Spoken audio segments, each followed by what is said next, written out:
சரத்குமார் அவர்கள் விஜயை விமர்சனம் செஞ்சுருக்காங்க. முக்கியமாக விஜய்க்கு வந்த கூட்டம் கணக்கே கிடையாது அப்படிங்கிற விமர்சனத்தையும் சரத்குமார் அவர்கள் சொல்லியிருக்காங்க. என்ன சொல்லியிருக்காரு டீட்டெயிலாக பேச போகிறோம்.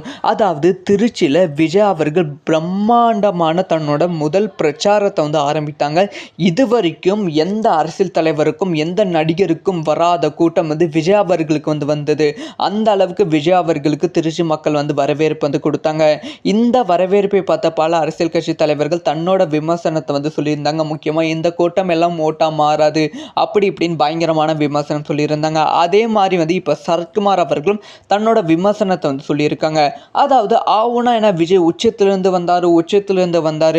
நானும் 1996 நாட்டாமை, சூரிய வம்சம் போன்ற வெற்றி படங்களை கொடுத்து விட்டு தான் நானும் அரசியலுக்கு வந்தேன். ரிட்டையர்மெண்ட்டுக்கு பிறகு நான் அரசியலுக்கு வரவில்லை. நானும் உச்சத்தில் இருக்கும் போது தான் அரசியலுக்கு வந்தேன். மதுரையில் எனக்கு தான் மாபெரும் கூட்டம் கூடியது. அந்த காணொலி காட்சிகளை வேண்டுமென்றால் காட்டுட்டுமா 1999 அப்படிங்கிற விஷயத்தை சொல்லியிருக்காங்க. சரத்குமார் அவர்கள் சொன்ன விஷயத்துக்கு ரசிகர்கள் தன்னோட பதிலடி கொடுத்திருக்காங்க.